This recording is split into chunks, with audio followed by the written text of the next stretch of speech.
Baruu tolee galchuma waliin sanagaa jira keen viiyoo afaan Oromoo caqasuu jirtan. Viiyoo afaan Oromoo wixataa jimaata galgal sa'aatii 2 akka sa'aatii 3 meetira baanii 22 fi viiyoo 24 irra caqasuu jirtan laayyuu jalqabna. Kibxata ammajiin 5/2021 keessa jiru viiyoo afaan Oromoo caqasuu jirtan. Waan argamnu oduu asaan fannetti waan afaddachaan jaalanneen nutti.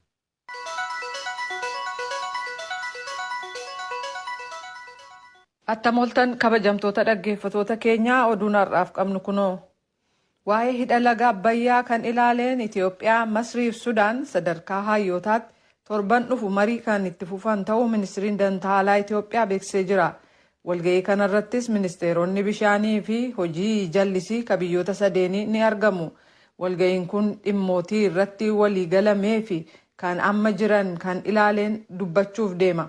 Sadarkaa ministeerotaatti walga'iin gaggeeffamu kun dilbata amajjii 10 bara 2021 jalqabama jedhamee eegama. Dubbi himaan ministirii haajaa alaa Itoophiyaa Ambaasaadder Diinaa Muftii tuuta oduuf har'a ibsa kennaniin ministeerota haajaa alaa fi ministeerota bishaanii gidduutti amajjii 4 bara 2021 mariin gama marsariitiin gaggeeffamee jira jechuu isaanii Mallaskaachoo Ammahaa Finfinneerraa gabaaseera. Koomishinni mirga dhala namaa kan Itoophiyaa hojii gaggeessu keessatti mootummaa biraas ta'e qaamotii biraa irraa dhiibbaan kan irratti hin godhamne ta'uu beeksisee jira. Rakkoo dhimmootii mirga dhala namaatti hidhata qaban gareeleen kaayyoo siyaasaaf oolchuu fedhan akka jiranis dubbate. Manneen hidhaa fooyya'insa hanga tokko kan agarsiisan ta'us hojiin yaalii jabaa barbaadu ammayyuu jira jechuudhaan ibsamuusaa Mallaskaachoo Ammaa gabaasee soraat dhiyeesse. Kini mirga namoota Itoophiyaa akka jecha ኮሚሽነር isaanii ዳንኤል በቀለቲ hojii qajeeltuu hojjeta. ስራችን ገለልተኛ ነው፣ ነፃ ነው፣ የመንግስት ተጽዕኖ የለበትም ወይም የሌሎች የማናቸውም አይነት ቡድኖች ወይም ወገኖች ተጽዕኖ የለውም። ስለዚህ የምንሰራው ስራ hojii qajeeltuu qulqullitti hojjenna. Waan mootummaan nu qajeelchi hin qabnu, waan dhaabbileen yookaan gareen dhibiilleen karaa nu agarsiiftullee hin qabnu. Seeraaf qajeelfame dhaaba mirga namoomaa qofaan hojjenna. Shakki tokkollee hin qabne tarmaafuyyuu biyya keessaaf biyya laalleetti dhaabbileef mootummaan dhibiilleen hojii qorannoo teennaa fudhatanii ittiin hojjechuu jiranii gorsa kennallee caqasanii jennee hirrenna. Akkana jechuun ammoo nuun qeeqanii yookaan ammoo wanuun hin jedhanii jechuu miti jedhu.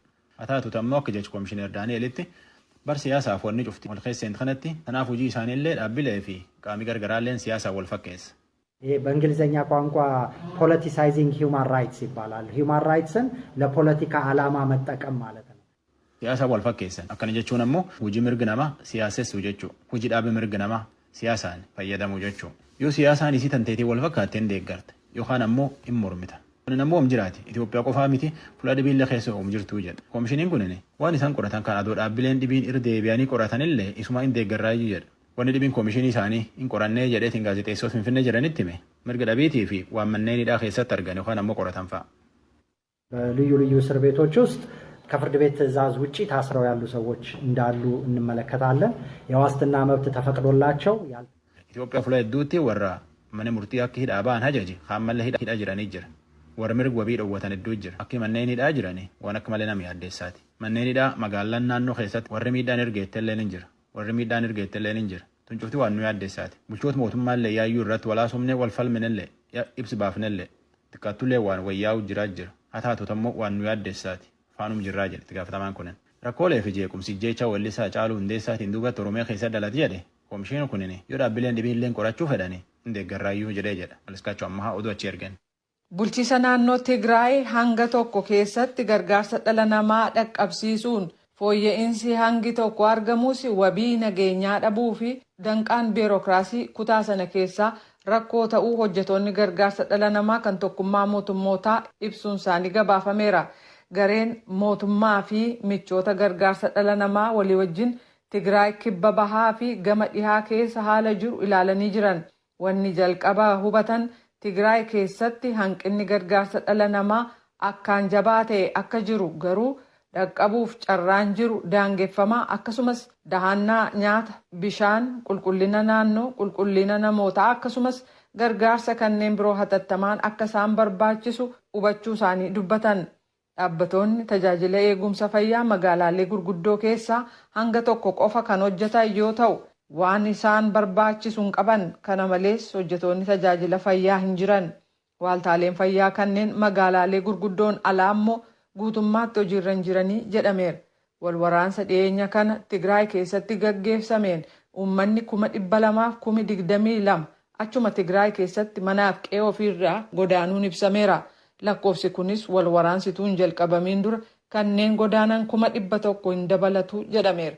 Tokkummaan mootummootaa akka jedhutti guutummaa Tigraay keessa hojjetoonni gargaarsaa nagaan akka seenan gargaarsis akka dhaqqabu gochuuf mootummaa waliin dubbachuuf jirra jedheera. Ajjechaa hoogganoota sadarkaa olaanaa kan bulchiisa naannoo Amaaraa isa waxabajjii 15 gaggeeffame waliin wal qabatee obbo Yohaannis Boyaalo mana murtii duratti dhiyaachuun jecha isaanii har'a kennanii jiru. Obbo Yohaannis yeroo ajjechaa sanatti itti gaafatamaa waajjira paartii Deemokiraatawaa Amaaraa ka turan yoo ta'u yeroo ajjechaan kun raawwatames achi turan jedhameera.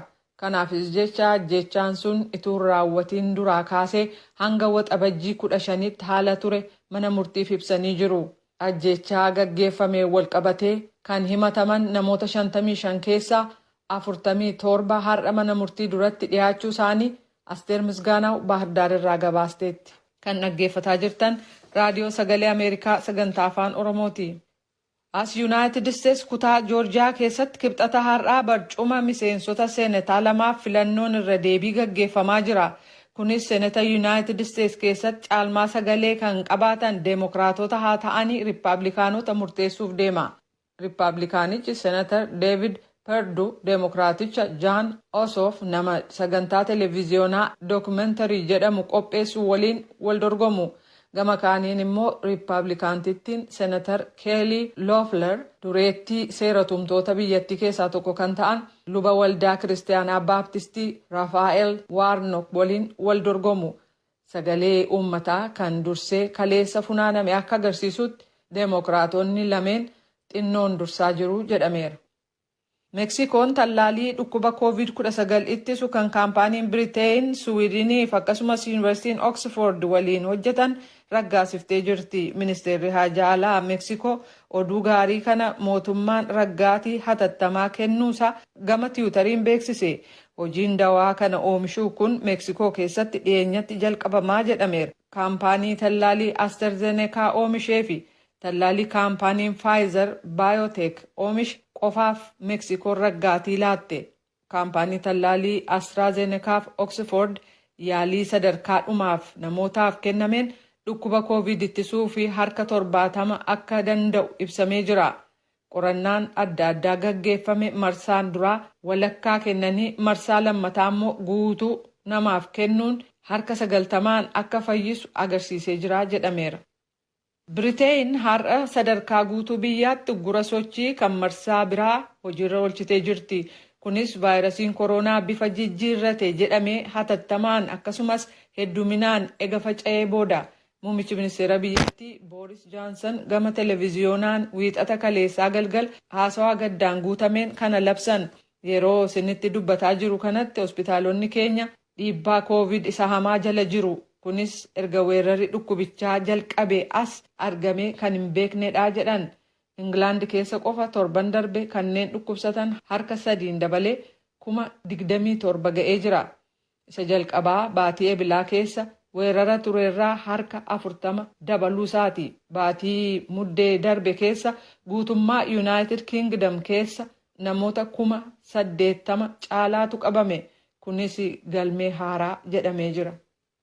Dooniin zayita boba'aa feetee alaabaa Kooriyaa kibbaa fannifatte kan waardiyyoonni warraaqsaa Iraan kibxata kaleessaa Hormuz keessatti qabatan kan ilaaleen Iraan waliin furmaata gama dippiloomaasii ka barbaaddu ta'uu Kooriyaan kibbaa beeksiftee jirti.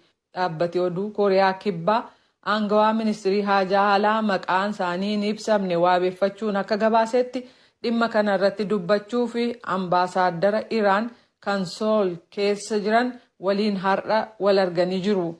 Gareen dippiloomaatotaa gara Iraanitti akka imaluuf jiru kan ibse ministiriin dantaalaa Kooriyaa kibbaa doonii fi hojjetoota irra turan 20 feetee jirtu akka gadhiifamtuuf dubbachuuf jiru jedheera. Oduun har'aaf qabnu kanuma.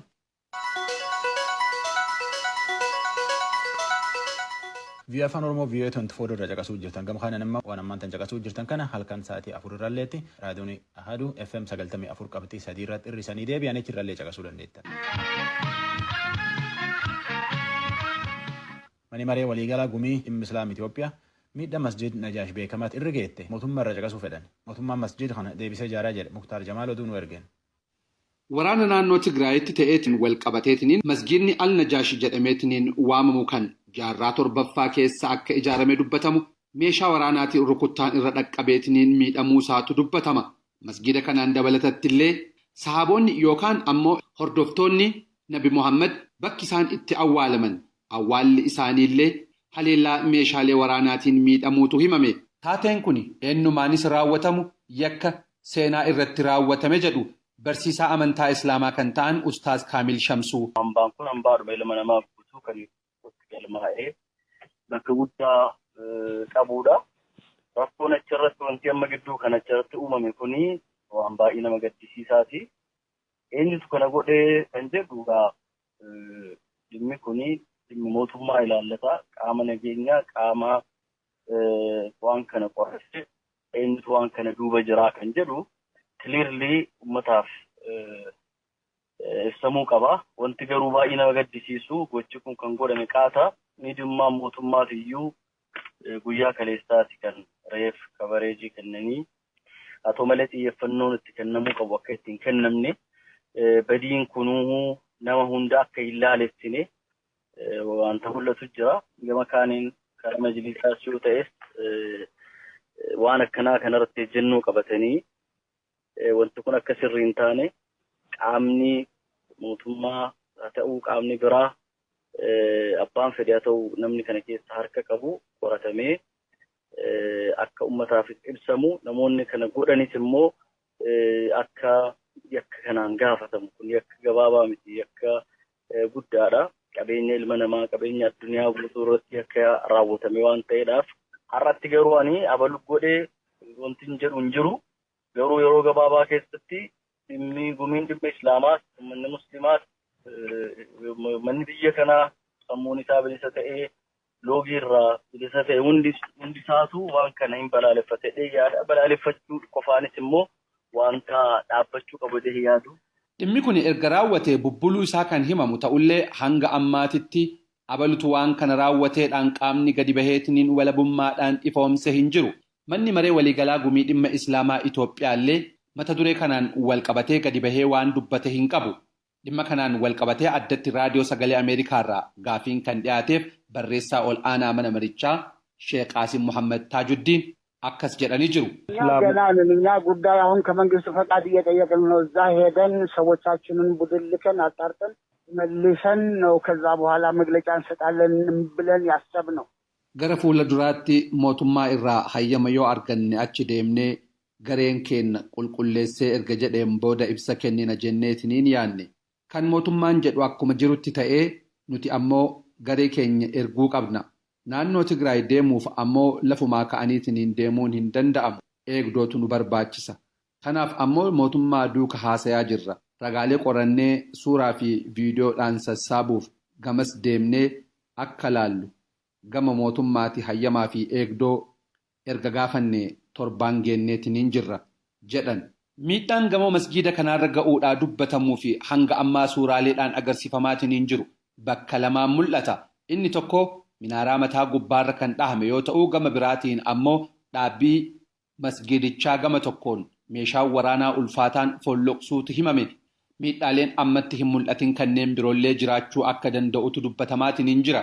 Dhimma kanarratti kan gaafataman dubbiimaan ministeera haajaa alaa ambaasaadar Diinaa Muftii naannoo kana gareen adda bilisa baasaa uummata Tigraay maandheeffateetiniin akka ture dubbatu. Maalumaafuu miidhaan kun miidhaa wal waraana keessa dhaqqabe ta'ullee himan. Wanni ifaan ifatti beekamu tokko mootummaan amantiif kabaja guddaa qaba. Amantii hundaafuu amantii Islaamaas Kiristaanaas waaqeffataas yoo ta'e jechuudha. So kana waan ta'eef mootummaan amantii balleessuuf wanta deemu miti yaada akkasiin qabu. Warri immoo kana fuudhanii mootummatti maxxansuu barbaadanis akkanuma wanta maluu miti wanta fakkaatu miti kun waan yaadaan alaa jechuudha.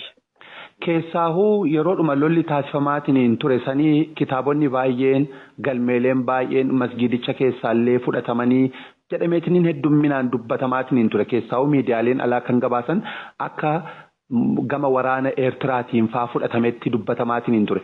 Ammallee turee waan kun mul'annaaniin mootummaan maaf hagammaa hin dubbatin ture waan Najaashii kanneen jedhan jiru. Maal ture haalli odeeffannoo isaa wanni hagammaa tureef? Tokko lola kana keessa mootummaa raayyaa Itoophiyaa qofatu wanta kana handil godhaa ture.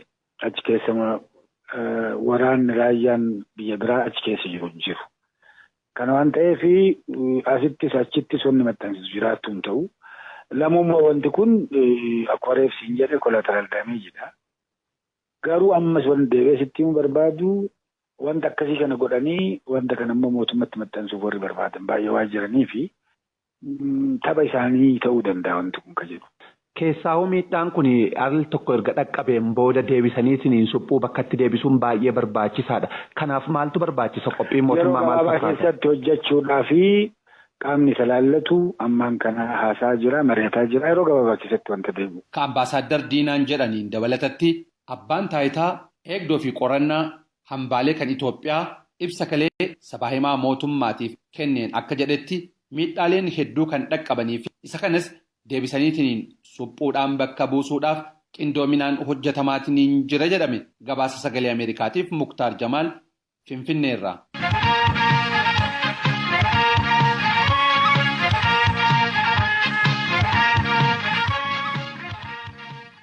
Via Afaan Oromoo Via 24 irra caqasuu hojjetan.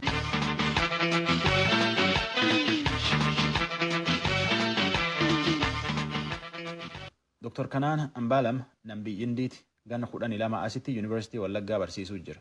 Barsiisuun mataan malee godina Wallaggaatii fi godina Gujii dhiyaatti hojii uummati faayidaa irraa argate hedduu hojjete. Riqa jaaraa bisaan baasaa uummata waliin hedduu hojjechaa baay'ee. Riqa 56 bisaan ammoo fulaa 30 uummata waliin baasanii jedha. Akkuma malkaattisaa fi namni beelatu dubbise.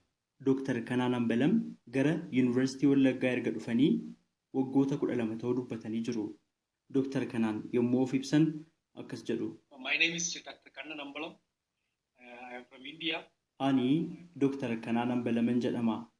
Indiyaarraan dhufe. Yeroo ammaa Yuunivarsiitii Wallaggaa Kolleejjii Biizinasii fi Ikoonomiksii keessatti Piroofeesara itti aanaadha. Itti gaafatamaa muummee barnootaa, bulchiinsa uummataa fi hooggansa guddinaa yookaan Public Administrationii fi Development Managementii jedhamuutis. Yuunivarsiitii Wallaggaa keessatti akka barsiisaaf akka piroofeesaraatti waggoota 12 darbaniif hojjechaa jira. As a professor in the university. Yeroo ammaa kana godinaalee Wallaggaa keessumaa Wallagga Bahaa keessatti akkasumas godina Gujii Lixaatti hojii tajaajila hawaasaa garaagaraa hojjechaa jiraachuu himanii jiru Dr. Kanaan. Keessumaa waggoota darban 8 keessatti ammoo tajaajila tola ooltummaa hojjetaa turaniin riqichoota 56 fi piroojeektiiwwan bishaan dhugaatii qulqulluu 30 ol ta'an hojjechuu isaanii dubbatanii jiru. Yeroo waan hojii tajaajila hawaasaa kanaaf isaan kakaase dubbatan akkas jedhu Dr. Kanaan. With my student, I used to visit the rural areas where we have seen the people are suffering with many problems. Barattoota koo waliin ta'uudhaan baadiyyaa daawwanna turre. Yeroo uummatni rakkoo garaagaraaf saaxilamus argina. Baadiyyaa tokko keessatti dubartiin umuriin isaanii deeme tokko yeroo laga ce'uudhaaf jecha rakkataniif yeroo dheeraa fudhatan argine. Barattoota koottis rakkoowwan akkanaa hiikuun salphaa akka ta'e itti himeen hojii manee barattoota koof kenne. Osoo seemisteerri jalqabame kun hin xumuramin rakkoo hawaasa keessatti argitan tokkoof furmaata kennaan jedhe. Yoo fedhan gareedhaan yoo barbaadan dhuunfaadhaan akka hojjetanis itti hime. Rakkoo hawaasa keessatti argan sana hiikuun dura hawaasa walii walitti siqanii akka hojjetanis akkasuma kallattiin kenneef. Haaluma kanaan riqicha bishaan dhugaatii fi mana barumsaa ijaaruu eegalle. Amma immoo baadiyyaa keessatti ibsaa galchuuf hojjetaa jirra. Barattootni koo akka yaadrimee qofaa baratan hin barbaadu. Waan baratan hojiitti jijjiiruudhaan rakkoo hawaasaallee akka hiikan malee yaadrimee sana shaakalaan mul'isuu qabu. Wanti gochaa jirru beekumsa argatan hojiitti hiikanii rakkoo hawaasaa xiyyeeffannaa barbaadu akka hiikaniif jedhan Dr. Kanaan. Yeroo gara baadiyyaatti gadi bu'uun riqicha hojjetanis ta'e bishaan dhugaatii qulqulluu irratti hojjetan wanti fudhatanii gara hawaasaa dhaqan simmintoo, mismaaraa fi sibiila feerroo jedhamu qofaa ta'uu dubbatan. Kanarraan kan hafe dhagaa, mukaa fi wantoota biroo immoo hawaasuma rakkoo sana furuudhaaf dhaqan biraa akka argatan dubbatanii jiru. Dr. Kanaan humna namaa baadiyyaadhuma riqicha hojjetanii qindeessuudhaan akka hojjetan dubbatanii ogummaa ijaarsaa ofumaan qabaniin ofumaan akka ijaaranis ibsanii jiru. bishaan dhugaatii qulqulluu hawaasni itti fayyadamu immoo akka horiin itti hin seenneef xuraawaan hin balfine miidhagseen hojjedhaa jedhan. Yeroo haala kanaan hojjetanis osoo maallaqatti geeddarame jedhee tilmaamee hin beeku. Garuu piroojeektiin salphaa ta'e hamma birrii 30,000 inni bal'aa ta'eef guddaa ta'e immoo hamma birrii 60,000 gahuu malaa jedhan. Jalqaba yeroo rakkoo hawaasaa irratti hojjechuu jalqaban kiisii isaanii keessaa baasuudhaan maallaqa akka kaffalaa turan dubbatanii boodarra garuu yuunivarsiitii Wallaggaa fi hawaasa keessaas isaan deeggaruu dubbatanii jiru. Dooktar kanaan hojii isaanii kanaan hawaasni isaan tajaajilan akka gammachuu qabu himanii jiru.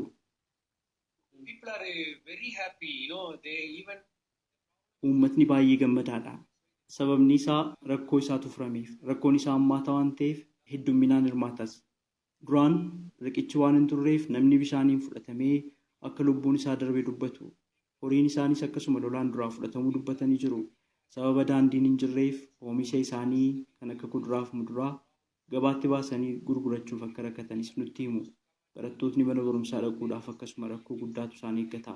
Dubartootni ulfaa gara buufata fayyaa yookaan hospitaalaa dhaquuf akka rakkataa turan, namootni dhibamanis sababa riqichi hin jirreef akka lubbuun isaanii darbaa ture nutti himu. Rakkoowwan kun hundaa furamuu isaaniitiin hedduu gammadu. Kanarraa kan keessu nu eebbisu. Miindaa keessanirraas taasisanii ofii keessanis itti dadhabdanii karaa kana karaa gurgudduu nu gootanii yaaddoo guddaa kan nurraa buuftanii fi ammayyuu Waaqayyo jireenya keessa na guddisuu biyya nagaa jiraadhaa nagaadhaan galaa Waaqayyo isin duukaa ta'e isin haa eebbisu eebbifamaan jedhu. Akkatti kun nu dhabnee siicoosaa raaree gadhee ta'e dhukkuba ta'ee ijoollee immoo nyaata illee kanarraa kan eegaa turre isin galatoomfanna. Wallaalaa kana keessanitti ennee baay'ee rakkataa turre. Baay'ee rakkataa turre. Amma immoo galatoommaa. Fayyaa argadhaa, jiraadhaa. Haala ittiin rakkoo hawaasa keessa jiru adda ittiin baafatanii hojjechuu jalqaban ilaalchises Dooktar kanaan akkas jedhu. Yeroo rakkoon tokko hawaasa keessa jiraatu barattootni adda baafatanii achittis argamnee hojjenna.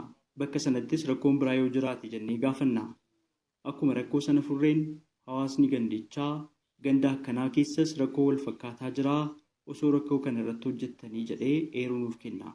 Nutis bakka biraa rakkoon jiru sana adda baafannee uummata wajjin irratti mari'achuun waliin taanee rakkoo sana furra. Fakkeenyaaf godina Wallaggaa ba'aa Arjoo guddattuutti riqicha tokko hojjennee turre. Eeruu uummataarraa ka'uun hanga ammaatti riqichoota 6 hojjennee jirra. Aanaa guutuu giddaattis akkasuma riqicha tokkoon jalqabnee yeroo ammaa kana riqichoota biroo 7 hojjennee jirra. Kanaafuu akkuma rakkoon jiraachuun adda baafanneen uummata waliin mari'annee waliinis hojjechuu eegalla jedhan Dooktar kanaan.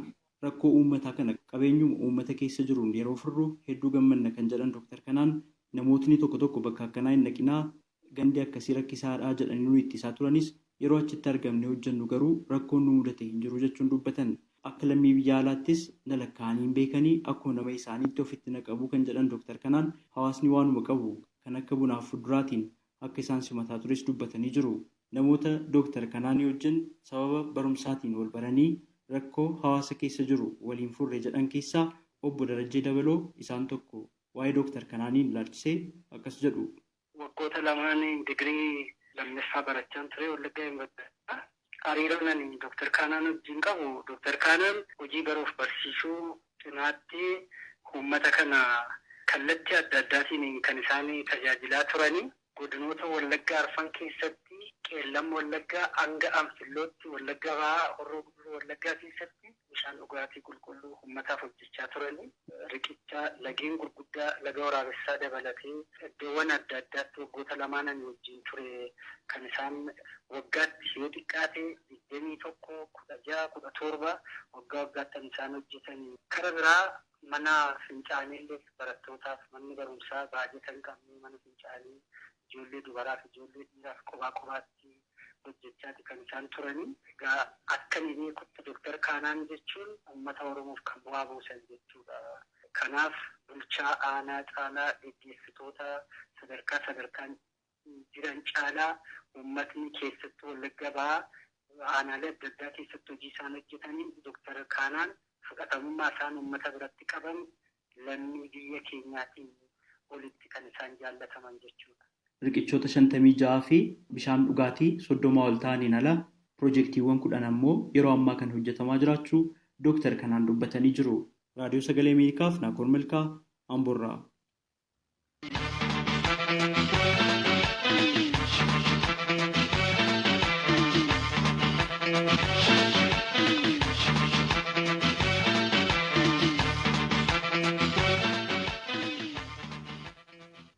Bara 2020 bara koronaan addunyaa cubbuseetiin nam miliyoona hedduu irratti argan.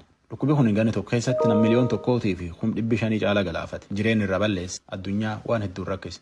United States ganna tokkoon duratti dhukkuba kan ofirraa dhowwuu fi humna qabdii jedhaniitiin addunyaa keessaa tokko keessoo jirtii jedhanii beekamte. Haa taatu malee ammoo dhukkubi kun addunyaa keessaa isuma nam cufaayyuu caalaa namisi irra miidhe. Jireenyi irra ammeessellee. Gabaasaan VOA Steve Baragoona oduu akka argateen werge. Tujbeen nutti. Kufaatiin kan jalqabame innaa vaayirasiin koronaa magaalaaleen chaayinaaf awurooppaa keessaa akka cufamaniif sababaa ta'etti jedhu joorji taawun yuunivarsiitii irraa ogeessi seera eegumsa fayyaa Lawrence Gostiin. We didn't prepare. We knew this was coming. We should have known. We should have been prepared. Nuti hin qophoofne turre. Kun akka dhufu beekna turre. Beekuutu nurra tures. Innaa weerarri kun nu dha'u rakkoon inni ijoon qorannaa geggeessuu ture jedhan. Qorannaan inni jalqabaa waaltaa to'annoof ittisa dhukkubootaan geggeeffame hin milkoofne. Sana booda hanqinni baatileef ture boodatti harkifachuuf yeroo dheeraa ba'iisaa eeguun vaayirasichi to'annaa ala akka ta'u godhe.